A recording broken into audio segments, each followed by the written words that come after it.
Hey guys, welcome back to Overtakes. I'm Kel. And Misfit. And we are here to talk our duos for Week 5 of Stage 2 of the Overwatch League. All right, let's get it going. It's gonna be slanted towards pretty much not one team, but one side of the ledger on the weekend because we really didn't focus too much on the early part of the week. Yeah. But let's hit our tank combo for the week.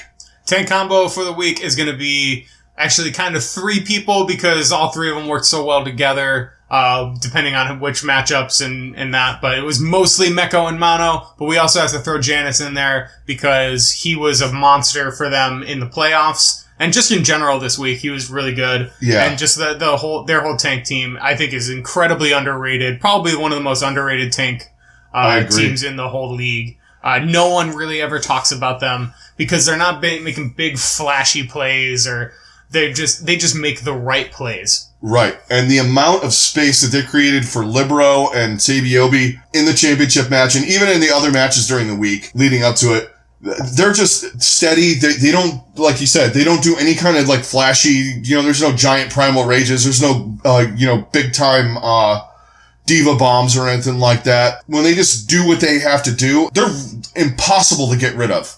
Right. And that's another thing. You can't get rid of them. I don't know what it is. They get healed up, but it's like their healers are focusing on each other and, keeping Libero and Sabiobi alive, really, if you think about it. But those 2 guys are just doing all the big work. Their ability to stay alive. Yeah, their ability to stay alive while also creating space is just uncanny. I don't feel like there's any other duo in the league that does it as well as those 2 do, and as quietly as they do. Yeah. Because like other guys, they'll get super aggressive, like Fraggy, for instance, and Fraggy and Poco will get like crazy aggressive, and that's how they create their space. Whereas Meko and Mano are just so calculated. They are always moving in such a way that they don't even take that much damage most of the time. They're just wreaking havoc though. And it just disrupts everything else for the other team. And then Libero and Sabiobi can just come in and wreak havoc. They probably have the most coordinated Diva Winston dives out of any team that I've seen. Oh, easily.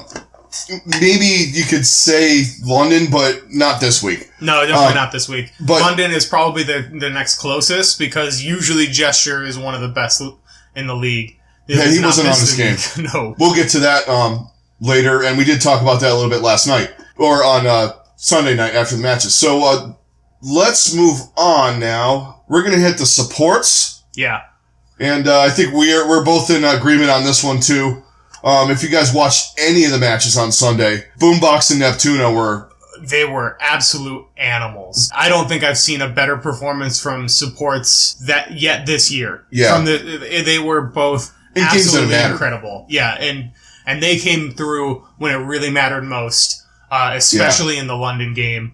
But even in the New York game, they were right there when they needed to be. They were making all the plays that they needed to. Boombox especially. Boombox was like on his game. He was Jonacking yesterday. Yeah. Definitely Jonacking. And, Neptuno played really, really well in both matches, too, especially on Ana. Yes. Everyone knows he's really good on Mercy, but on Ana, he was incredible. Yeah, his Ana play was just perfection. He was nano boosting at the perfect times. He saved Boombox's life with a nano boost. Yeah. The rest of the team kind of got wiped out there, but just that like interaction trying to save Boombox from Sabiobi was unbelievable, unreal. It was so fun. But then he also had another sequence. What was it? It was on 66. He nano boosted Fraggy, sleep darted. I believe he sleep darted Gesture. Yeah. And then he picked somebody off, too. All within, 3 shots. Right. Unbelievable. And Boombox, like you said, he was on Jonak level, but you know what? He was healing well, and the transcendences always came out at the right time. His trances were absolute perfection yesterday. And that's huge. I mean, a lot of times you get in pressure situations, guys slip up on those things, and they kind of try to save themselves, and they're like, oh, fuck, I gotta go at least got to make some use out of this. But he didn't have to worry about that because he was so on point with them. It was incredible. Even when they were baited out, the rest of the team used that to their advantage and tried to kind of help him out. And like that's just phenomenal team play on their part. Yeah, they played incredible on I mean, obviously we didn't have them in the matches, and you know what? I'm not afraid to admit when I was wrong, but one of the big things that I thought that was going to happen was I kind of thought that, you know, they would get out supported. Right. Not this week. No. These two guys were incredible. Yeah, especially going against Birdring or Bedosin and Nuss, and then having to follow that up going against Jonak and Ark. Yeah. And they outperformed both of them. That is a true testament to how well they played this weekend. Yeah, exactly. So let's move on to our DPS duo for the week. It's more of a trio because all three of them, when they were in, they were making a huge, massive impact and helped Philly get to where they were. And that was Snillo, Carpe, and EQO. Well, I don't know what to say about Carpe. We'll start with him. Yeah. Oh my God. That dude, he was insane against London, and he was above and beyond insane against New York. But against London, he was fucking nuts, man. Yeah. He was just in you zone. Cannot stop me. I will murder every single person on your team multiple times. Yeah, there were a couple on Widow, like on 66, when they went out on attack, I'm like, well, let's see what happens here. This is going to be a kind of even against London. He picked up Birdring on blinking out of a blink on Tracer or Prophet. I'm sorry, but he was absolutely perfect at shutting down both Prophet and Birdring. Yeah. Which is, that in and of itself is an incredible task. And the fact that he did it as well as he did, as many times as he did, that was absolutely insane. Let's stay on the insane. And let's talk about Snillo. Yeah. Okay, so I think he only played in 2 maps. Really, in the playoffs, he played on both 66 versions. He played the clinching map against London, and London was not prepared for that at all. He played on both 66, the back-to-back 66 that they had to do there. London was not ready for him. No, they were not. I mean, he was just shredding everybody. And he was everywhere. Yeah. There was like any time that there were kills, he was there. He was involved in some way. I would love to see his kill participation because it had to be well over 50%. Oh yeah. And his pulse bombs were like all on point. Well, man.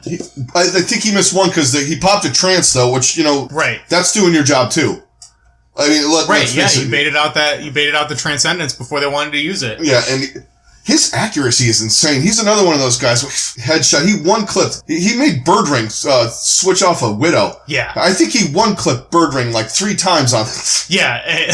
When you force Birdring off of Widow because you're one-clipping her that fast, you are doing your job correctly. Yeah, because he switched over to Genji because, I mean, he was a definite focus point for the DPS for Philadelphia, but I think a lot of it, people were saying it was the Widow play from Carpe.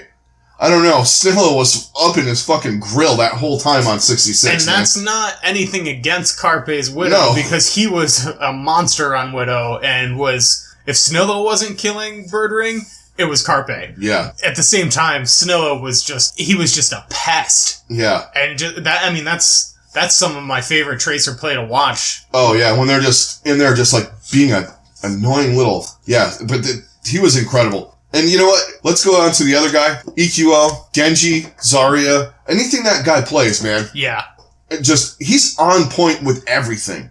I think probably his weakest performance was maybe his Pharah. But at the same time, he still had a phenomenal barrage. Yeah. On the Garden of Li Jiang. Yeah, Li Jiang Garden. Wow. Yeah, that was a good one. That was a really good one. He had that nano the nano blade that he had on Gibraltar. That was sick. New York was insane.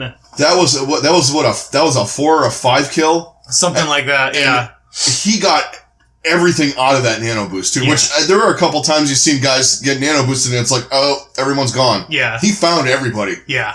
And then you throw him on the Zarya on King's Row. Yes. I mean, as sick as Sinatra is, I mean, EQO's pretty equally as sick on there. He had a couple of nice graviton surges, and just in general, the energy that he had on there he was up in the, 80s, 90s a lot. Most of the time. Yeah. He built ults.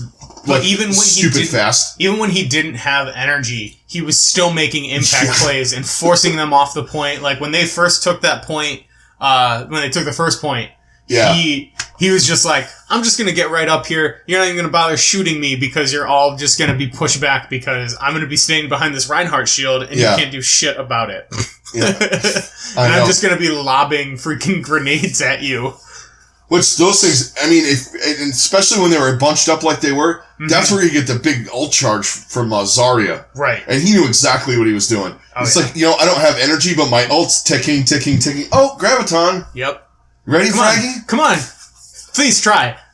Come on in. And they like doing that one with Moira. When Boombox is on Moira with the Graviton. That's a good one. I always like that one. A lot of people I don't know about that ult combo. But if you have like a Reinhardt, you just stand behind the Reinhardt, he's slinging, you're healing him, and you're just destroying everybody in the Graviton. Right. That is going to be our DPS. And let's move to some special... some special mentions. Yeah. Honorable mention. Our honorable mention for this week, because they won, we wanted to make sure we highlighted, all the guys from Philly, because no one expected them to have the run that they did. No. And they just played at such a high level for such a long time. But the real winners, obviously, were New York Excel. And that was simply because Libero played the game of his life when it absolutely mattered most. Yeah. And that guy just almost single-handedly won them that match. I mean, Sabiobi was also incredible in this game. But in a different manner. Yes, exactly. Not in the way that he usually is, because that role went to Libero in this game. Yeah, Libero hard carried this one. Yes, he did. Just, his play on Genji was nightmarish for Philadelphia. Yeah. He was keeping up with Carpe sometimes on the Widow. Yep. And Carpe was playing out of his mind. And then he had that clutch Dragon Blade at the end of the, towards the end of the match. Of Gibraltar. On Gibraltar. Yeah. He didn't he didn't do a big, 4 or 5 kill like EQO did, but he took out Boombox. Yep. Which just set up the whole thing for them to push the payload to the end. Yeah, because it just completely staggered Philly, and they had no chance to fully recover. And they just could not get back to a full proper defense, because all they got was 20 or 30 meters onto Gibraltar, and that's so hard to defend when that's all you have to move. Yeah. So, and then they were staggered, and they just couldn't get a proper footing in there, and that pretty much won them the match. But even then, before that, he was just, no matter what character he was playing, he was just wrecking. Yeah, and you could see it earlier in the week. So there were a couple of, in a couple of the matches they were in, but you're all right, we're not really paying attention to these matches because they're already in. Right. But I was watching a couple of them and I'm like, man, Libero's going off a lot here. Yeah. I don't know what happened with him in the last couple of weeks, but something has clicked, and he is playing at an all-time high level, and that just makes that team that much scarier. It just makes it man. When you have a guy like Sabiobi, who's always going to be playing at an incredibly high level, and then you get a guy like Libero playing all the different characters that he does at the level he is, I don't know how you beat that team. I don't know either. Do we have anything else? Do we have anything else going on here? No, I think that's all the people that we wanted to highlight. Unless you wanted to add somebody. Yeah, let's add something into it. I just want to say something about the broadcast. Those guys that they had on the playoff matches, they had Doa and Monte Cristo and Uber and Mr. X. They made that a viewing experience. Yes. Monte Cristo has so much knowledge, but especially the Korean teams, he knows a lot of the stuff that they're doing, and Doa's just kind of, he goes in there and he kind of has a little more passive than Uber, who's kind of like our style, because he's kind of right up in your fucking face. They made it enjoyable to watch, and with providing enough information where it wasn't overkill, and providing enough excitement where it wasn't overkill either. Yeah, this was probably two of the best casted games that we've had yet. And you can see, you can hear these guys getting better week by week. And I feel like as the adrenaline and like as the things get more, the games themselves get more intense, they just seem to be getting better. Yeah. So big shout out to those guys for sure. Yeah, definitely. And, and obviously a shout out to the New York Excelsior for a stellar performance. A really hard-fought game. And a much-deserved win. Yeah. And I'm pretty sure they were glad that London wasn't in there. Yeah. That's going to wrap it up for the duos for week 5 in stage 2. Don't forget to hit a like, subscribe, hit us on Twitch and Twitter. We'll be probably doing some streaming this week. In the in-between, we're working on some other things. We're getting we'll have a Discord set up. We're going to get a little bit more interactive with you guys during the matches and, whenever we can get in there. We will catch you on our reviews this week. And then, of course, we'll hit you with our stage ender stuff like we did last time. Yep. So, don't forget to do all that stuff, and we'll catch you guys on the next one. Later. Later, guys.